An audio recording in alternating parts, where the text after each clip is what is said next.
Hey guys, Josh here, and welcome back to a haul video. It's been a while, I'm sorry about that, work has just been crazy. So since the last video, I was a chef working 55 hours a week. For an 18-year-old, it's quite a lot, 55 hours a week. It was starting to affect me a little bit, so I approached my boss, and I ended up being promoted to restaurant manager. How I managed that, I don't know, I'm just good with people apparently. So I'm working 10 less hours a week for the same pay, which is beautiful. I get like almost every Sunday off now to do what I want to do, and that's definitely work on my reselling. It's definitely been pushed aside for the past few months. Britlink's been ticking on slowly. Stock levels are actually kind of steady. I did a huge, I think £200 restock. Was it November? Or January? I can't remember. I went to Tesco. My brother had a 20% staff discount. I made the most of it. I think, £200-300 on Lego was perfect. I've made all that money back plus more, so we're looking good. So today was my first ever Carboot as a reseller. I've just dropped something, so let's go pick that up. There we go. I'm very fiddly when I talk to myself for some reason. So first ever Carboot. I was full of nerves. You don't expect to be nervous when you go to a car boot. That's the last thing I think you expect. I think it's just because I've never been to a car boot with the intention of buying to resell, and you kind of don't know what you're looking for. I mean, you do all this research at home, but when you actually get there, you're like, oh shit. Is this worth money? Is that worth money? What about this? So the way I found that it worked for me was I just walked around, just look at every single store. Yes, you might miss a few things. If you see a gem, grab it. But yes, someone else might beat you to something. But honestly, for your first car boot, I would definitely recommend just walking around, learning what people are selling, seeing what prices they have, knowing who the traders are, because there was a few that you could kind of tell, like, yeah, you look like just a standard car boot seller, but you've kind of got the stuff of like a trader, if that makes sense. So, I've made this video about 10 times now, and I ramble too much. So I'm going to stop rambling, and let's try and do this in 10 minutes. So, also, I met Carla today. Thank you, Carla, for saying hello, and thank you for saying people have to subscribe. You're lovely, as you are in your videos, so thank you for that. Hopefully I'll see you again soon, sometime. But yeah, so you spotted me picking these up, Carla. I don't know if you know what they are, but it's a bolo for everyone who's watching. These are Minecraft figures, action figures. So Minecraft is a game designed for the younger generation. I believe it's the world's best-selling game to date. It's sold a couple of hundred, maybe million copies or so. They've made these little action figures very recently. They're quite expensive to buy brand new. I think it's like £6 for like 2 or 3 things. It's literally just some plastic cubes with patterns on them. This was kind of my fail, so that's why I'm doing it first. £3, which I thought was a lot of money, but then I knew that it was popular. I got home, checked the price, and thought, oh, this is great, fantastic. If you have a nice small bundle with a few figures and accessories and the horse and stuff, you're looking at about £12 or so. I looked through the bag when I brought it, but I did not realise that A, he had no legs, and B, the one that did have legs has got a huge scratch on his face, like here, and his legs are chewed. So these are kind of a no-go for selling. This stuff, however, says like a chest and stuff. This stuff does a couple of things. £9.99, so £3 to £9.99. I haven't lost money, haven't really made much money. In total I spent about, in total with like cost to get in, about 15-ish, £10 to £15.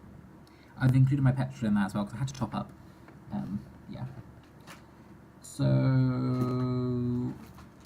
let's do this. So 7:30 in the morning. I didn't realise how tired I was, but I'm proud I picked this up. So thank you, Carla. I would not have picked up my amazing Raph the Giraffe comforter for £1. But the thing I'm embarrassed about is I thought this was Raph the Giraffe as well. Looks like a giraffe to me. He's got the same kind of horns. He's got spots. Same colours. Apparently this is not Raph the Giraffe, even though it looks kind of similar-ish.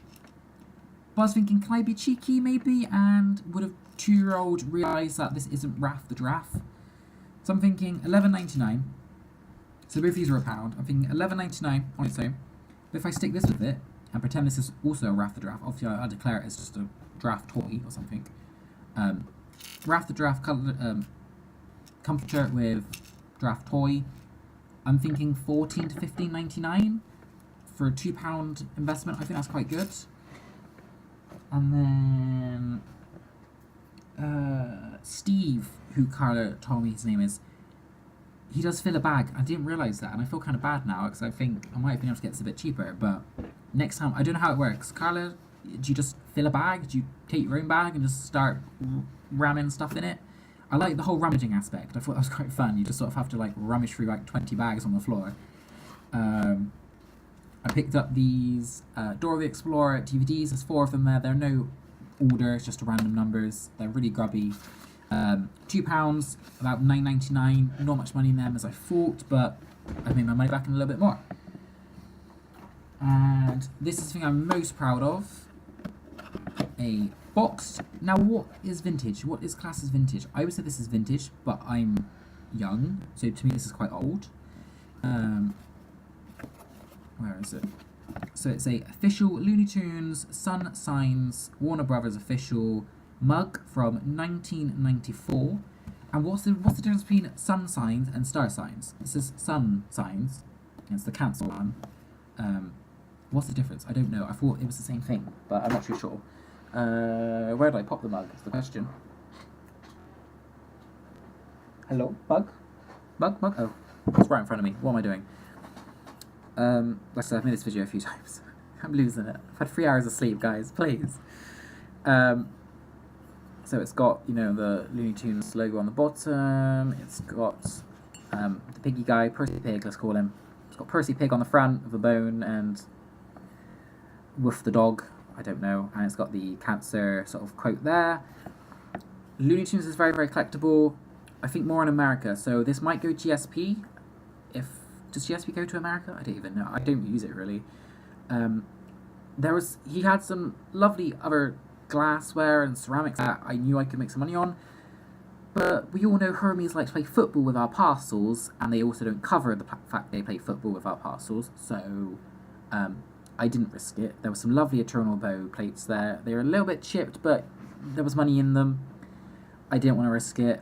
Carla mentioned in her live stream that when I mentioned it to her, so the mug would be like this, but with bubble wrap it'd be like out here or so, and you know up here. So maybe that's something I'll try and do with this.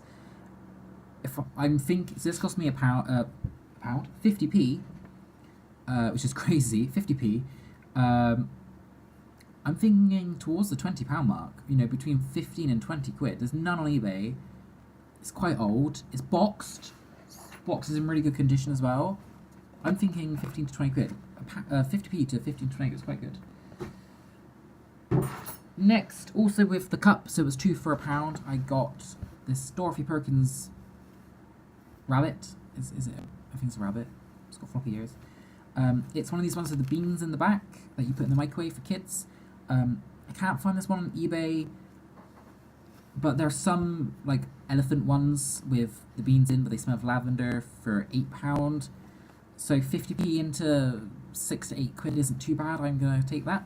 That will go as a 280 maybe parcel or something. I'm probably gonna add the postage as an extra, and then I can obviously change it depending on what I do. So that was the Easter Compton Carboot. Now for a first timer who's very, very new to reselling, I don't think that's too bad. Couple of quid spent. Yeah, I'm happy with that.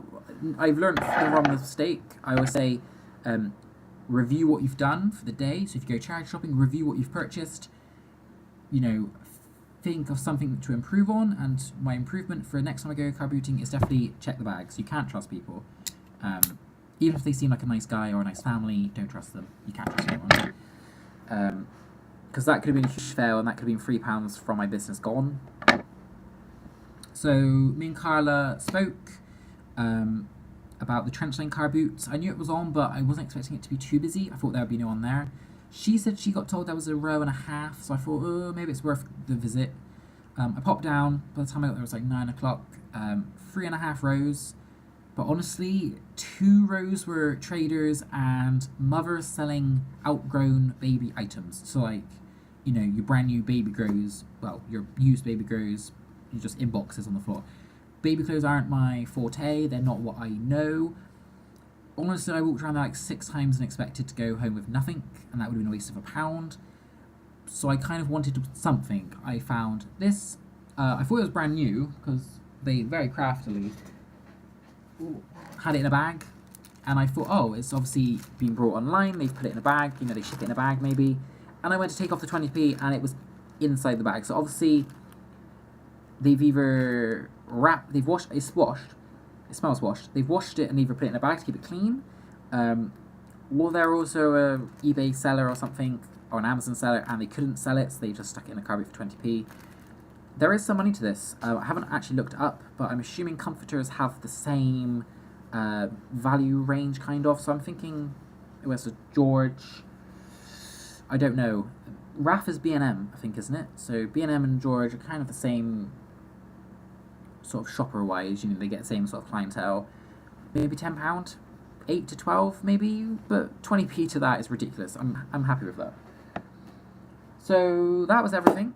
I hope you've liked what I've brought. I don't know. You can judge me as much as you want. I learned today that bullshitting gets you good prices. So if you need to bullshit. I'm very good at bullshitting and also lying to people. My brother's having a baby, which is how I got the comforter for 20p, I think. I mentioned that to her. And the Raph the Giraffe and the Rabbit I got for £1. She wanted like £2 for both, not for each. And I said, you know, brother's having a baby. I need to buy him some presents. She said, oh, I'll do £1 each. I thought, perfect. She's probably going to, if I go and buy some more from her, she's probably like, oh, is he having another baby? I'm like, no, but I want money off. I don't know. But yeah, thank you guys for watching, and thank you to Carla for doing a little shout out for me. It's really appreciated. I'm hopefully going to make this a regular thing. I'm planning on going to them hopefully every Sunday. If I get the days off work, I'll go to them. If not, it'll probably just be a charity shop haul or something. But yeah, thank you for watching, and I'll see you all soon.